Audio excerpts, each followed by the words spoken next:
Telangana drivers and owners association చేపట్టిన దీక్ష ముగిసింది. గాంధీ ఆసుపత్రిలో గత 4 రోజులుగా బెడ్పైనే దీక్ష కొనసాగిస్తున్న అసోసియేషన్ అధ్యక్షుడు శివతో దీక్షను విరమింపజేశారు హైకోర్టు రిటైర్డ్ జస్టిస్ చంద్రకుమార్.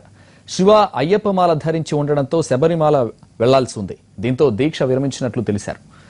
అయితే సంక్రాంతి తర్వాత మళ్లీ ఉద్యమాన్ని మరింత ఉధృతం చేస్తామన్నారు క్యాబ్ డ్రైవర్లు.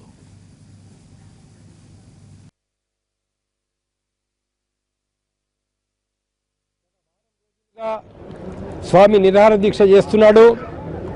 ఆయనైతే నిరాహార దీక్ష చేయాలని నిర్ణయం తీసుకున్నాడో ఆ ధైర్య సాహసోపేతమైన నిర్ణయాన్ని మేమందరం కూడా అభినందిస్తున్నాము.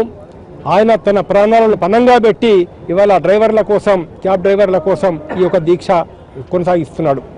అయితే మేము 2 రోజుల నుంచి ఆయనకు నచ్చ చెప్తున్నాం, ఇది సరి అయినటువంటి ఒక విధానం కాదు. నీ యొక్క భార్య, పిల్లలు, కుటుంబ సభ్యులు కూడా ఎంతో మానసిక ఆందోళనకు గురవుతున్నారు. ఆరోగ్యం కూడా రోజు రోజు క్షీణించిపోతున్నది. డాక్టర్స్ కూడా చెప్తున్నారు నువ్వు ఎట్టి పరిస్థితులు విరమించాలని చెప్పేసి గత 2 రోజులుగా నచ్చ చెప్తా ఉంటే చివరికి ఆయన అంగీకరించడం జరిగింది. ఇప్పుడే వారికి నిమ్మనష్టం ఇచ్చి మేము విరమింపజేసినాం. ఇక ముందు ఈ యొక్క సమ్మెని రూపం మారుతుంది. ఆ యొక్క రూపము ప్రభుత్వం మీద, సంబంధిత కంపెనీల మీద ఒక తీవ్రమైనటువంటి ఒత్తిడి తీసుకొచ్చే విధంగా ఉంటుంది. ఈ యొక్క ఉద్యమం ప్రస్తుతం మా యొక్క డ్రైవర్ల ఆర్థిక పరిస్థితి స్థితిగతులను మరియు మా డ్రైవర్ల యొక్క కోరిక మేరకు మా యొక్క ఆరోగ్య పరిస్థితిని దృష్టిలో పెట్టుకుని గత 2 రోజుల నుంచి ఒత్తిడి తేవడం వల్ల ఈరోజు దీక్ష ముగించడం అనేది జరుగుతూ ఉంది. సమ్మె మాత్రం, ఉద్యమం మాత్రం కొనసాగించడం అనేది తప్పనిసరిగా కొనసాగిస్తాం. రాబోయే రోజులలో ఇంకా తీవ్రతరం పెంచుతాం. దీనిపై తాజా సమాచారం మా ప్రతినిధి రవి అందిస్తారు. Ravi, over to you.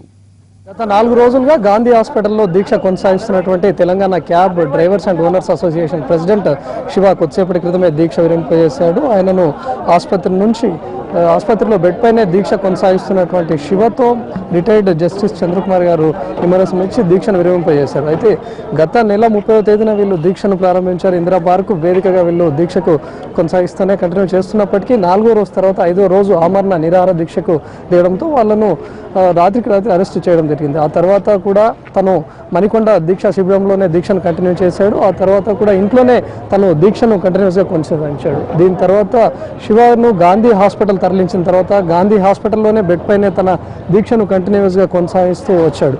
అయితే 2 రోజులుగా దీక్షను విరమింప చేయాలి అని చెప్పేసి జస్టిస్ చంద్రకుమార్తో పాటు ఇతర క్యాబ్ డ్రైవర్స్ కూడా కోరారు. అదేవిధంగా ఎవరైతే ప్రెసిడెంట్ శివ దీక్షలో ఉన్నాడో ఆయన అయ్యప్ప మాలలో కూడా ఉన్నాడు కాబట్టి తను శబరిమల వెళ్లాల్సి ఉండడంతో తను దీక్షను ఖచ్చితంగా విరమింపజేయాల్సినటువంటి పరిస్థితి వచ్చింది. మొత్తంగా ప్రస్తుతానికి శబరిమల యాత్ర కోసం ఈ దీక్షను విరమిస్తున్నాం తప్ప క్యాబ్ డ్రైవర్ల బంద్ అదేవిధంగా కంటిన్యూస్గా కొనసాగుతుందని చెప్తున్నారు.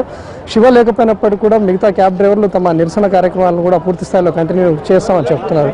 పండగ తర్వాత ఈ ఉద్యమాన్ని మరింత ఉధృతం చేస్తామని చెప్తున్నారు. తమ భవిష్యత్ కార్యాచరణ దాన్ని కూడా ప్రకటిస్తామని చెప్తున్నారు. అయితే ఇప్పటి వరకు రవాణా మంత్రి మహేందర్ రెడ్డి కూడా వాళ్ళని ఎన్నోసార్లు ఇంటికి పిలిచి చర్చల కోసం పిలిచారు. అదేవిధంగా జాయింట్ కమిషనర్ కూడా చర్చల కోసం పిలిపించినప్పటికీ తమ ఉద్యమాన్ని కేవలం నీరుగార్చే విధంగానే వీళ్ళ చర్చలు ఉంటున్నాయి తప్ప దాంట్లో సక్సెస్ఫుల్గా ఏమీ లేవు. తమ డిమాండ్ల సాధనకు ఏమాత్రం కృషి చేయట్లేదని చెప్తున్నారు. మొత్తంగా ప్రస్తుతం ఎవరైతే ప్రెసిడెంట్ శివ అయ్యప్ప దీక్షలో ఉండి శబరిమల యాత్ర కోసం వెళ్తున్నాడో ఇప్పుడు స్వల్ప విరామాన్ని మాత్రమే ఇస్తున్నామని చెప్తున్నారు. నిరసన కార్యక్రమాలు అదేవిధంగా క్యాబ్ల బంద్ కూడా కంటిన్యూగా కొనసాగుతాయని చెప్తున్నారు. మరి ఎవరైతే శబరిమల యాత్ర తర్వాత వచ్చారో సంక్రాంతి తర్వాత తమ భవిష్యత్ కార్యాచరణ ప్రకటించి మరింత ఉద్యమాన్ని ఉధృతం చేసేందుకు వీళ్ళంతా సిద్ధమవుతున్నారు. కెమెరామెన్ లక్ష్మణ్తో రవికుమార్, NTV.